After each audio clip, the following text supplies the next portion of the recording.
Hi, everyone. It's Mindrolling. I'm with Trudy Goodman, an old friend. Do you know Trudy? When we're mutual friends of Sharon Salzberg, so it's all very, very insidious, our relationships on the Be Here Now network. And on top of it, Trudy is married to Jack Cornfield. So there you go. Trudy, welcome. Thank you. We're family. Yeah, I'm glad to have you here. It's taken a while. I'm so happy I you are with know. us finally. It's so great. Trudy, everybody. Trudy runs Insight LA. So I want to tell you all one thing right off the bat, everybody who's listening, because many, many of you are always asking to be prompted about places and methods that you can use to get, as we say here from our course that we just finished, a life in balance. And so Insight LA is a fantastic place to go and get training in insight meditation, and it's called Vipassana. And at the very least, get a handle on monkey mind, and that's just a start in terms of doing one-pointed exercises and meditations. And Trudy will help you through that, and everybody, that all that information and resources will be up on the website, the Mindrolling website with Trudy, this episode. So, yeah, nobody can ask anymore. If you're in LA, go to Insight LA, okay? And even if you're not in LA, we have lots of audio and starting to have video, and there's other resources that people can access from far away. Great, great. So, Trudy, let's start off by you telling me, and actually, although we've known each other a long time, I don't know this story, which is your story coming out of youthhood into adulthood, or whenever it may have been, that you had the kind of prompts that showed you there was a way to transform, a way to be happy, a way to live way more in the moment, as we call it now, though we would not have thought of that back then. So, yeah, what were the things that triggered you? Yeah, it's interesting, Raghu, because they were experiences actually that triggered me. And they were experiences that I had they were particularly female experiences in the sense that the they were honestly, they were spiritual openings that happened in the course of the first one happened while I was in labor, giving birth to my daughter. And, uh, it was a kind of glimpse into something so much more vast than, this body giving birth to Mm, this baby. I really saw the whole chain of being, everybody who had ever been born, who was going to be born. It was a literally mind blowing, mind opening experience. But I also was very young, and I had just turned 22, and I didn't know. I thought, well, this is just what happens when people have a baby. Uh, this is just part of it. And Sartori happens and you have they a don't baby. talk about it because this is just what happens. And nobody had talked with me very much in those days about labor and delivery. I didn't really, it wasn't the days of people having home births and really educating themselves. Um, so I never really thought much about it again. I was very altered for a while, but again, I had just had a baby. So I attributed it to being in this sort of psychedelic state of new mother, new baby, opening heart, etc. And then the second time happened when my daughter was 2.5.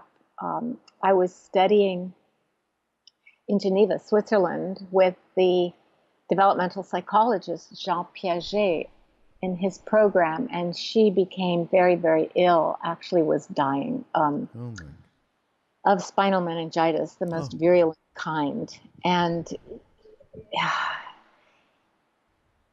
I mean, she's fine. I want to say she's fine. She recovered. She had a lot of hearing loss, but she's really fine. And she But at that time, she would code, and these doctors would come running, and there would be, 6 doctors and nurses around this tiny little body in the bed. And during one of those times, again, I had this experience of just suddenly my mind opening and seeing, oh my gosh, God is not someplace else. This time it was very clear. God is not anywhere but right here in this activity of compassion. And that time really, I noticed in a different way. And I, of course, attributed it, I think, rightly to the suffering of that moment, like being in such intense that, the mind was sort of catapulted into a different dimension. But what was beautiful is that it was this dimension right here. And that was so clear. So, Raghu, I started seeking, I wanted somebody who sort of understood about this. And I started looking around and going to swamis who would say, eat artichokes and say swaha. And it didn't seem right. I was a mom, so I wasn't in India. I was in Cambridge, Massachusetts. And finally, through my dear friends and Dharma brothers, Larry Rosenberg and John Kabat-Zinn, was brought to visit a Korean Zen master named Sansanim. And I just looked into his eyes and saw he knows what I want to know. So that's how it started. I started as a Zen student and did 15 years of training in that tradition. It's I interesting. just want to say one more thing. I'm grateful that it started without my knowing anything about Buddhism or Hinduism or, I was Jewish but not observant in any way. And I'm grateful because it's really shown me that what we would call Buddha nature or awakening, that it really does pervade the whole universe and manifests right here, right now as this moment of experience and, this life. But I never thought it was just in one tradition, because these experiences didn't happen in a mosque or a temple or with a guru. Right. That sounds like Kabir, by the way, the Life poet was my Kabir. guru. No mosque, no temple, no, it's all right here. Because Yeah. some of the Yeah. greatest stuff. I was interrupting you because you tell me this story of that experience with your child, with your daughter, Trudy. Yes. I had the exact same experience with my son, Really? spinal Really? meningitis. Yeah, in a Did he have Hermophilus B? I don't know what he has. He's okay, is all I know. This is when he Yeah. was a baby, just like, I think he was Oh my 14 goodness. months old at the time. And it So was like the scary. worst thing that ever happened to me by far. Yeah, it's And very scary. and I also had, although I had by that time met Neem Karoli Baba Maharaji. I had, this was 10 years later, actually, something like that, after I met him, that this happened. I had a extraordinary experience with Maharaji basically coming and helping directly, because I had this incredible dream. He was unconscious for days, right? You know the whole drill. Oh yeah, they're in And a coma. yeah, so that night Maharaji came to me in a dream and said, "He'll be all right. You'll go back to the hospital tomorrow morning. He'll be okay." And I went back, and he came out of the coma, and through pure grace got better. And so, yeah, I had the same kind. I mean, you had Wow. the same experience with her. I mean, Yes. the guru is nothing but part of all of that moment, right? So, Yeah. so Well, that yeah, we brings have something. tears to my eyes. I'm sorry that happened to you, and I'm glad your son is fine. Yeah, yeah. No, same Yeah. here. Wow, Yeah. amazing. We never met. I never knew that. That's so Yeah. amazing. Well, it Uh, was a long, long time ago in my yeah. experience. I mean, my daughter's going to be 50 Oh, this summer. oh my She's going to God. be 50 next week. So Oh, that was a long time ago. oh my. Yeah. Um, I mean, she has, I have grandkids. I mean, yeah. so there's something that I found of yours that struck me. Um, I can't remember if it was a blog or not, but we're talking just this experience that both of us had, which was gigantic suffering. You know, anybody who's had a child in trouble can relate. My tears fall with yours. It's the meeting suffering and tragedy without closing our hearts. I'd love for you to talk about that, especially in light of what this experience that we both had. Yeah, you know, the meditation practice that we do, whether we call it mindfulness or insight meditation or vipassana, or whether it's prayer or chanting or kirtan, the practices that we do open us more and more to being present with experience as we focus on whether it's the sound or the breath or the prayer. We're really bringing ourselves into this moment, and that makes us more sensitive. And the sensitivity heightens both, you know, the beauty and joy of life, all the love we feel, but it also heightens the painful dimensions of our existence as humans. And the more we practice, the more that happens, both, you know, at either end of the spectrum, the full spectrum of our humanity. And so as we practice, we become more sensitive. We go through periods of, you know, heart opening that's beautiful, but also periods of grief. When we look around at the world, the more awake we become, the more awake we are to not just the beauty, but the suffering of the world. And we learn little by little through just keep practicing. And through the company of each other, as we do this, we learn to be able to hold that and bear that. And I think the practice gives us the fortitude, really, the courage and the bravery to be awake in this existence. And it feels very important to me that, maybe more important than anything else, this question of how do we keep our hearts open in the midst of suffering? Because what I'm describing is a kind of evolution where our own suffering, of course it matters to us, but it doesn't get to us in the same way. But then there's the suffering of the world. And recently, an old friend whom I had not seen for years, Michael Stone, a wonderful Buddhist teacher, I read and about that, yeah. tremendously accomplished yogi, died suddenly. And, you know, it turns out that he was suffering in a way that he didn't feel he could share with his community, because he was struggling with some mental illness.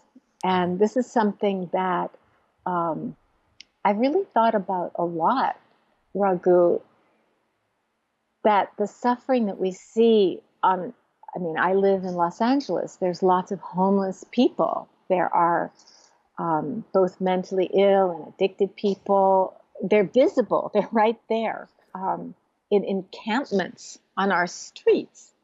And like you, we're old enough to remember a time when we didn't have this in our society, but we do now. And so I'm interested in, how do we keep our hearts, not only keep our hearts open, but find a way to help out when we look around, and whatever the suffering is that, you know, that is in front of us, whether it's facing the stigmatization of people who are suffering with mental illness to the point where they may wind up dying rather than face the shame, right?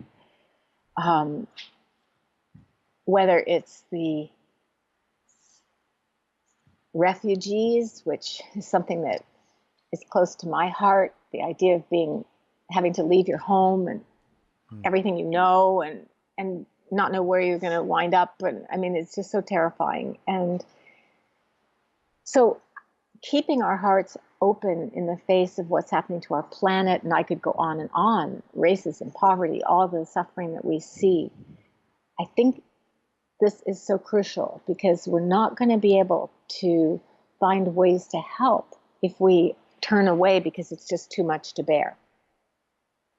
So I write that because I think about that, and it's part of my practice now is how do I help people come to terms with their own existence and the way that our existences are inextricably linked, so that we can use the peace of mind and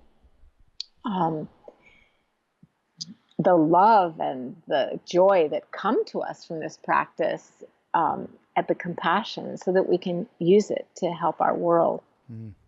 And it's probably a good segue, because I know one thing I do know in the recent couple of years, you made a trip to Africa. So talk about to the Darfur refugee camp. Yes, And yes. so talk about suffering and being confronted with that. And how did you, because that's a constant, huge, right in front of Yes, you, day to day, moment to moment thing. That's not just like, oh, I'm driving by, East LA where, encampments are, whatever it is, and that's a they're in moment. West LA Oh, too, they're but in West LA, right? Yeah, I'm right. sorry to say, but Yeah, right. They're in that's the not. promenade probably. But in this case, it's moment to moment. You are living in this. You were in this camp. How did you manage with the internal, the reactions that we have that run the gamut of emotions? Well, I won't say it's easy. It's difficult, because being in a refugee camp, especially one where there's people, who've been there for 13 years, this is their life. And they don't have enough food to stay well, and there's no medical care if you get sick to speak of. It's really a kind of hellish situation. And so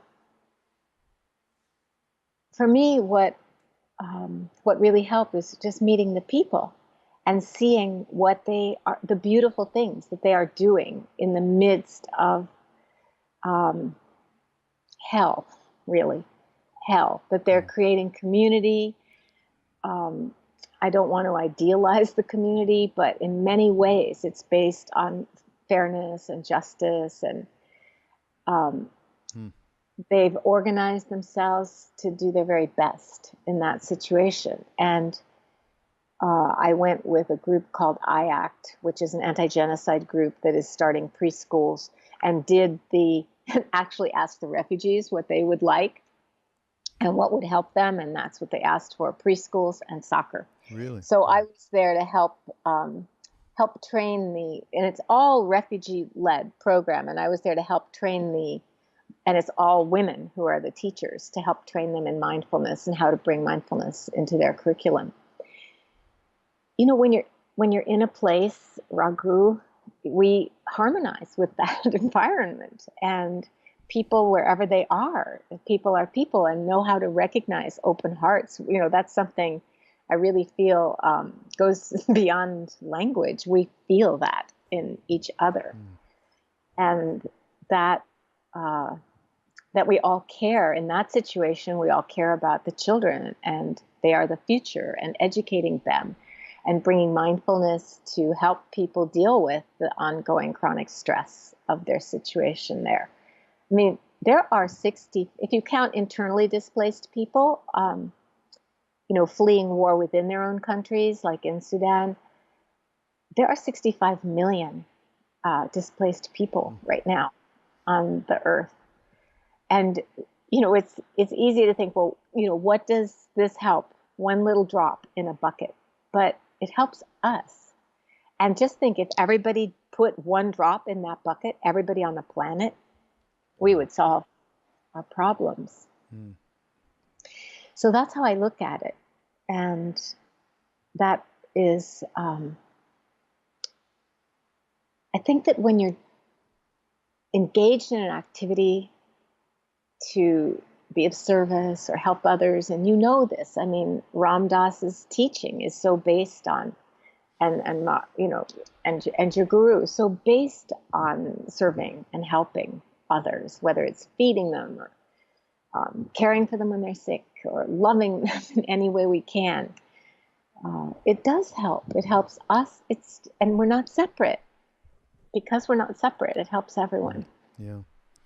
I love the word harmonize. That you went there and you very quickly harmonized with what is, with the people, with the situation, with the suffering, with the positivity, with all of it. I think that's a great word, Trudy.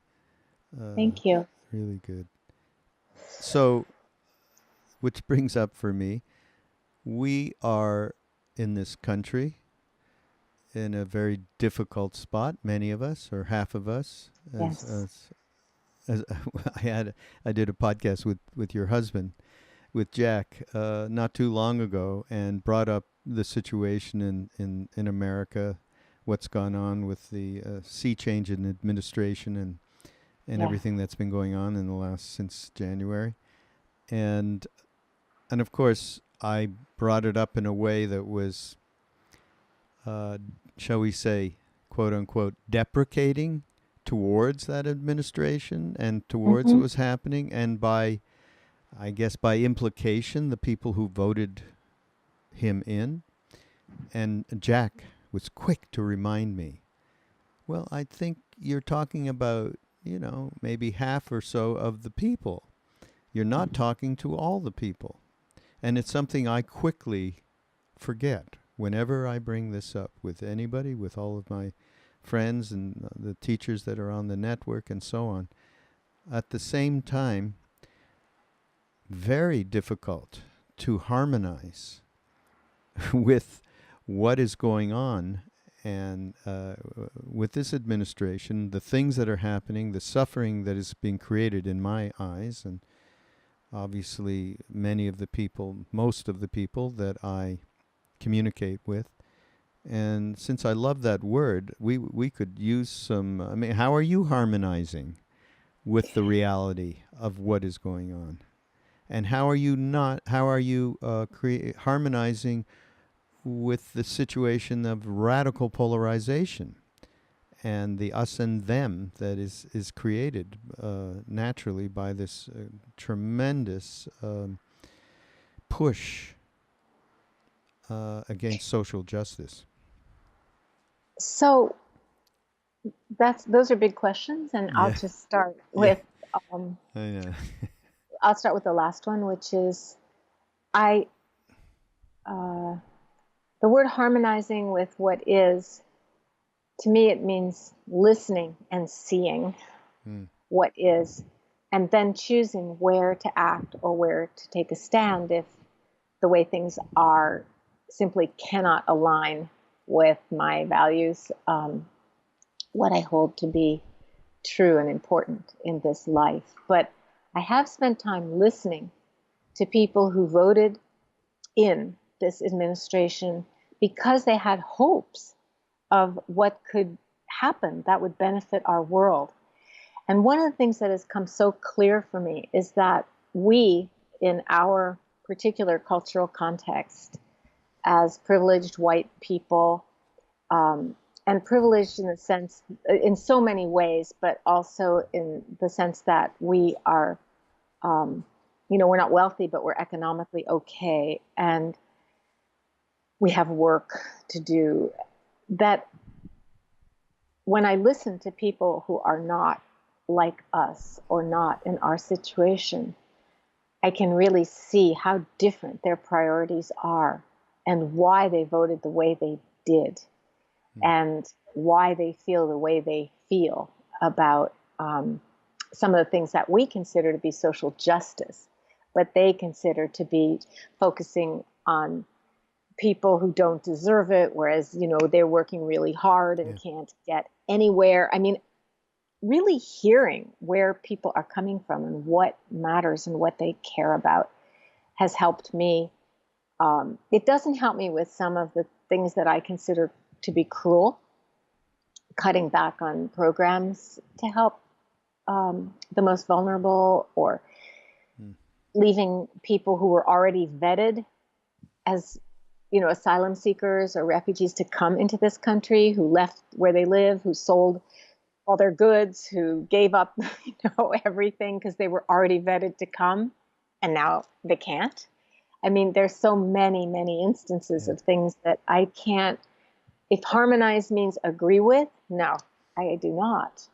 But if harmonize means open to the whole mandala of what's happening and see where we might be able to intervene, to help in the ways that we feel deeply and passionately are needed.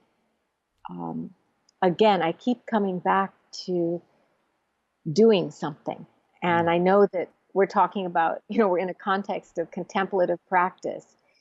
But once again, I'll say I feel at this time, which does feel different and urgent in terms of our planet and so forth, I think the role of our contemplative practice has to be to fortify our hearts and give us the courage to get active in some way and do something about the things we care about.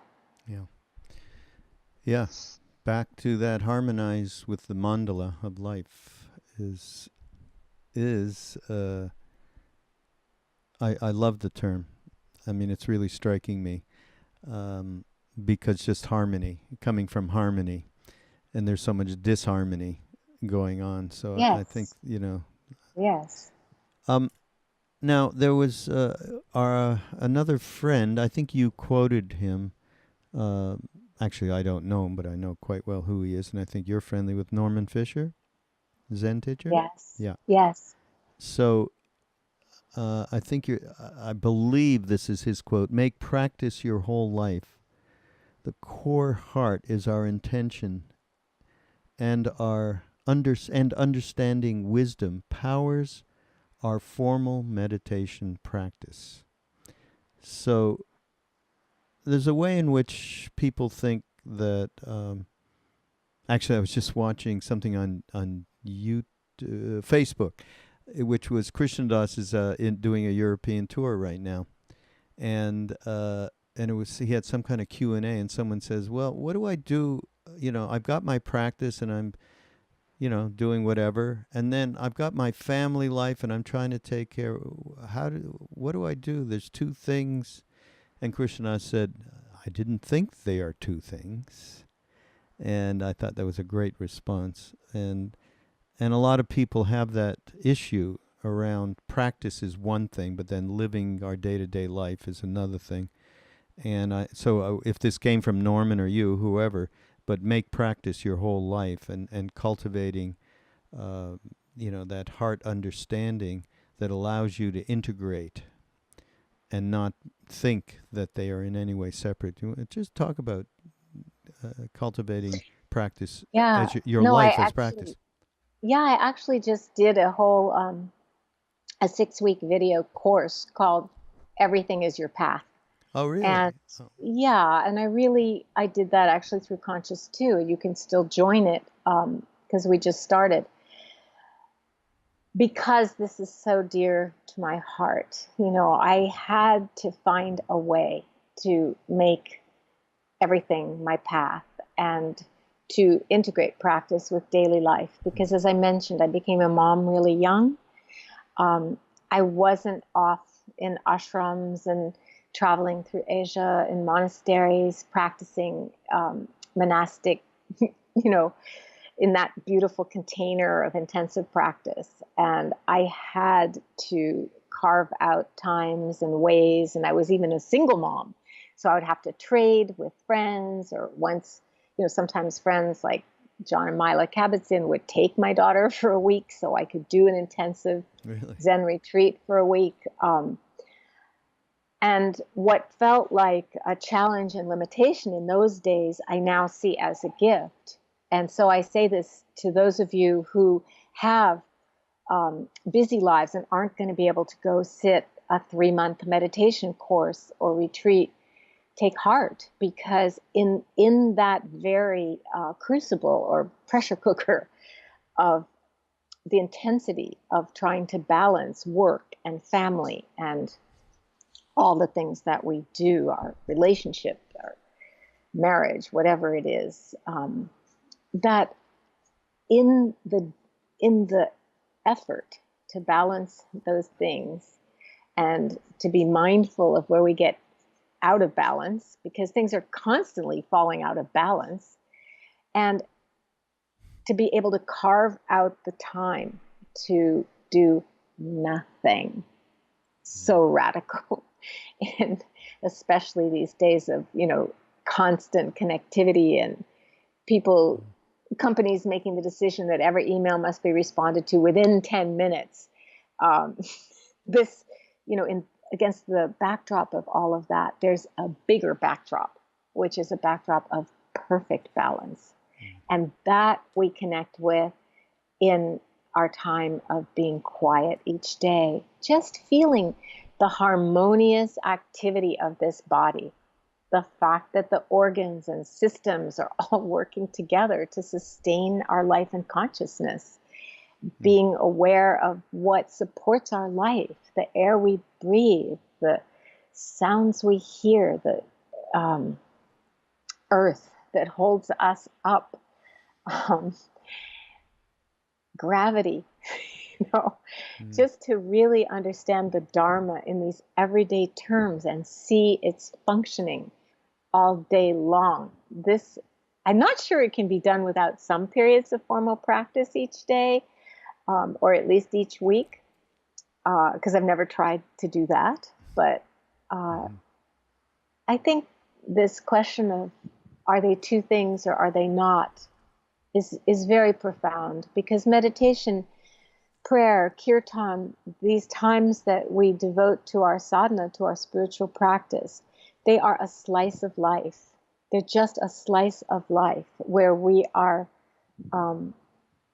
not distracted by all the demands on us. It's a slice of life for self-care, but it's not different or separate from the rest of our life any more than, eating a meal is different and separate from getting ready for bed. It's the same consciousness throughout all of these activities, and beginning to step back into the awareness that knows that is our practice. Now, obviously, Raghu, I could go on and on. I'm very passionate about this question, so I'm glad you asked it. Thank you. No, it's important. It's important to everybody, and the awareness of the one who knows is what gets cultivated all when you sit formally on a day-to-day basis. I mean, I'm all for telling people that that's a necessity. Actually, I think you're saying it's twofold. One is just it's part of life, and it just do nothing for 5 minutes. Start there. But I think to actually practice, and I do recommend Anapana Vipassana, just focusing on the breath for a few minutes to just get a hold of this, crazy minds that we deal with on a day-to-day basis. So, yeah, I think, again, go see Trudy at Inside LA. You guys in LA, or come do a retreat outside of LA. I did one with you. You don't even remember, a long time ago. It was the I 90s. do. You do? Oh, in the 90s? Yeah. No, that I Yeah. don't remember. I remember one when Sharon Sharon. was there. I think we were in the yoga house in LA.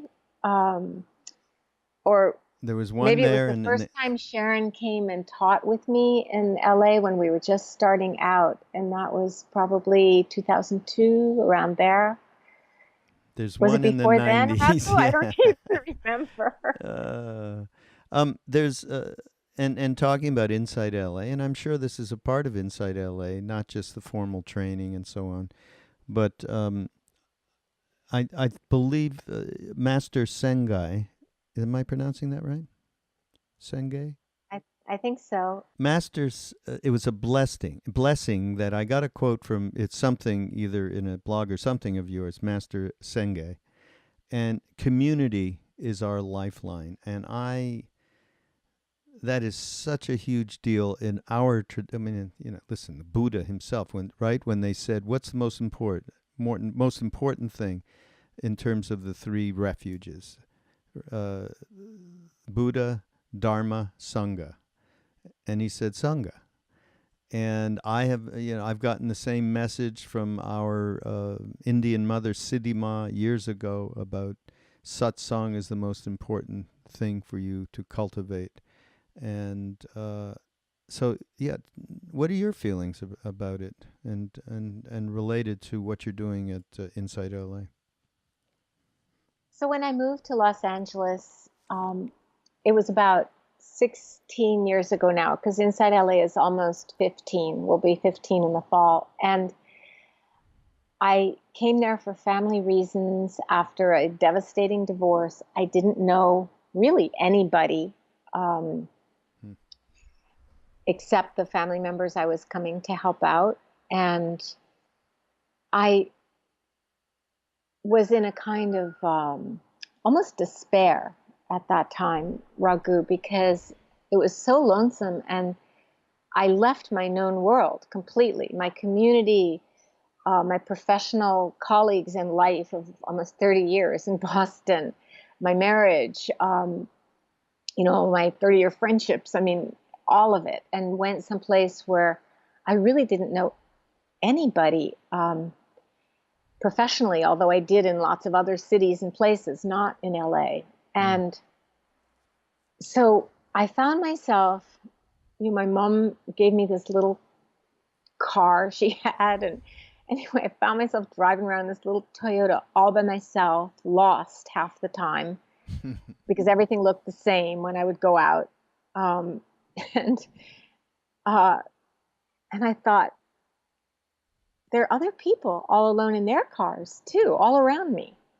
If I feel this lonesome, other people must feel this too. It's not just because I don't know anybody here. This is hard to spend a lot of your day in the car or not connected. So that's when I really felt the longing for community. And I visited several spiritual groups and just felt that they were all wonderful, but I longed for a way to practice in the tradition in the way that I was trained in. And I'm a hybrid, really, between Zen and Insight or Vipassana, and have also practiced for a number of years in the Vajrayana tradition. So I really wanted a place where I could teach and share what I love the most, which really derived from all three traditions. Hmm. And so the whole first year, every talk I gave was about refuge in Sangha, about the importance of community, Hmm. about forming community from all these different angles. And it turned out, as we discover what we are feeling as human beings is what people feel. There comes a time in our practice when we realize, oh, this is not my personal neurosis. This is not my personal problem. I may have those, of course, I'm a human being, but also this is what it's like to be a human being who feels lonesome. Hmm. And anybody else living in a big city feeling lonesome and disconnected can relate to that. And so little by little, from a group of 2 people, we grew. And I think part of why we've grown and flourished so much, Raghu, at Inside LA is because we've also embraced from the start, we're the first center who from the start said we are going to have secular mindfulness trainings as well as Buddhist um, teachings and retreats in the Buddhist path, Hmm. so that we can serve in our community. We've gone into the VA hospitals in LA, the children's hospitals, the prisons, we've been able to work in mental health clinics and, places where as Buddhists, it's tricky, that we have separation of church and state. And so I really feel that it's been building community and building a community that is inclusive of those who may not want to define themselves as Buddhist, Buddhist right? at all. Right. And now we're working to become more inclusive and culturally sensitive, uh, so that it's not just about including people from different, sort of spiritual beliefs, or people who've just come for medical or, psychological or physical healing, but also to include explicitly people of color, people of different abilities, making sure our spaces are accessible, making sure that we have teachers who look like the people who are coming to learn, and making sure that those of us who are white and maybe coming from a more middle class background, that we become aware of the ways that our privilege may play out in ways that are completely alienating to those who don't share this frame.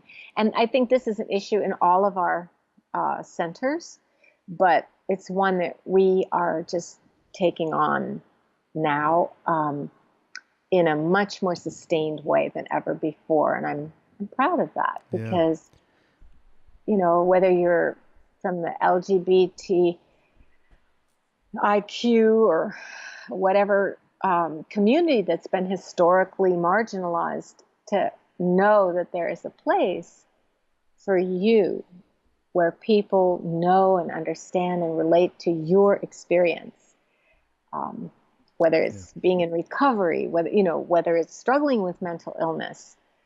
But anyway, these are things that I really care about.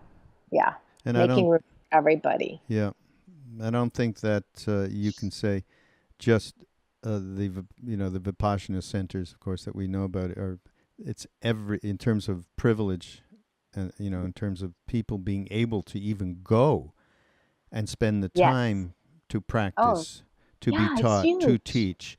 That Yeah, privilege is gigantic, and I yeah, think all centers that are uh, quote unquote from any spiritual mystical tradition need to absolutely think about that. And I think that it's just occurring to me now how much of that is needed, especially in these times of this exactly. gigantic polarization. Yeah. Yeah, So, we really have to work together as yeah. much as we can. Yeah. Um, just a couple more things here that I have to. First of all, you mentioned something again. It must be a blog, devotion and refuge. I think it might have been a title of something you wrote, but of course, it's curious because um, of course, in the Vajrayana tradition, there is the notion of devotion related to teachers and gurus and so on, but not so much, of course, in Southern Buddhist practice and in Zen practice. Talk about, I'm interested in devotion and refuge, and I notice I made a note, devotion as refuge. Oh, yeah. I don't remember it. I don't remember many things that I say or write, but I know what I care about and what I love, and what I meant by that is, um, that often when we think of devotion, we think of devotion to something outside of ourselves, whether it's a being who is more spiritually developed, a teacher, a god that's somewhere out there, up there. Uh, and when we go for refuge, it's really clear. We are going for refuge in the Buddha, which stands for our own awareness and capacity for awakening, not just the historical Buddha. Although the historical Buddha was a human being, and in Southern Buddhism, that is very much emphasized, not a god, a human being like you and me, Hmm. who came to this profound spiritual truth and understanding. And that's meant to inspire us that if a human being could do this, and the Buddha said very clearly, I would not ask this mindfulness, compassion, these teachings, these trainings. I would not ask this of you if you couldn't do it, if it weren't possible to do. So we go for refuge in that. We go for refuge in the teachings themselves, in the way things are, the laws of the universe. We go for refuge in each other, that we can share our confusion and be open and honest and truthful about our lives so that we can help see more clearly and forgive ourselves for being imperfect and all of that. So the devotion to refuge, refuge as devotion, to me means treasuring, really profoundly cherishing our own innate capacities and our own relational life, in whether we are a hermit or whether we're living, in LA, in a big city, wherever you are. Our life depends on each other.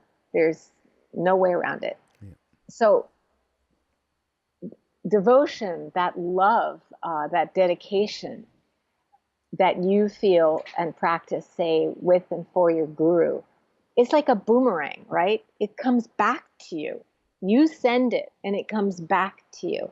But what if we just go direct, right into our own hearts? I think that's what I'm talking about there. Yeah. And in the case of my own tradition, actually, it is going inside into that place that's in us that he represented and represents. Exactly. It was tough when there was a body with that kind of unconditional love manifestation in front of you. It was easy to get attached to, of course, which may be one of the reasons he left after we were only with him for a few years. But yeah, beautifully said, Trudy. And that's a necessary stage too, I think, the being attached and idealizing a teacher. It's not a mistake at all, Raghu, unless we never sort of grow past that point. But I see it as a necessary phase, just like kids need to believe in and worship their parents until they become teenagers and realize they know way more than their parents ever dreamed of knowing. But, or going into psychotherapy, and you have to believe in your therapist that they have some knowledge and ability to help you heal whatever is troubling you or standing in your way of love and work and so forth. So the idealization, I think, I think we're lucky if we have people we can look up to and admire and respect. Yeah, well, and then make them part of who we are, or make what they represent, which is what you're saying so beautiful. Well, what they represent is totally the potential of a human being. Ultimately, that's the overarching reality. Yes. It's like Buddha. He realized he was a human being who realized the truth. And yes. So that rubs off on you when you hang out with that. Okay, one last thing, and this can be a one-sentence piece of advice, okay? Trudy got married fairly recently, a year ago, actually. Yeah. Ram Dass married them. It was a beautiful ceremony. I saw the pictures. And I've been around Jack and Trudy fairly often over the last years because they come and teach in Maui at our retreats. What's the secret, Trudy? What is the secret Raghu? of this wonderful, loving relationship that I have witnessed? How do you manage? Because I'm sure, you also got used to a very independent lifestyle, both of you at some point. Yeah. And, it's a little more difficult, shall we say, as we get used to certain things. But here you are. And I'm even seeing it in this podcast. Jack's come in and out. You're talking about this, that, and the other. What's the secret to conscious love in a relationship? In 3 words or less. Yeah. What is the secret? I think it's a pretty open secret, Raghu, that as we embrace what I was talking about at the beginning, the full spectrum of our humanity, we realize there's no such thing as perfection outside of the imperfections of this incarnation, this human incarnation. And uh, and so when we're not looking for perfection in ourselves or the other person, we free each other to simply enjoy being on this incredible journey together. Mm. Okay, I'll buy it. Appreciation, appreciation, and gratitude, And uh, joy and joy. and fun and yes, Yeah. love. Well, thank you so much, Trudy. This has My been wonderful pleasure. spending some time with you. I'm going to tell everybody again. You can. It's what, insightla.org. Yes, insightla.org. Yes, Exactly. everybody go there. And Trudy also has a site, trudygoodman.com, I believe. Yeah, And that's going to be overhauled, but right now it's there with all it's got the blogs on it. yeah, So and that's that's a a good thing. yeah, yeah, they're really great. And all of that information will be up on our on the Mindrolling page on BeHereNowNetwork.com. You can go to BeHereNowNetwork.com/mindrolling. You'll get all of the show notes for this show and recommendations. And well, Trudy, let's make this the beginning of more of these sharings that we can do together. Okay. Thank you, Raghu. Very, very happy that we got to do this and Yeah. looking forward to more. Yeah. Thank you, everybody. Okay. We shall see you next week on Mind Rolling on the Be Here Now Network.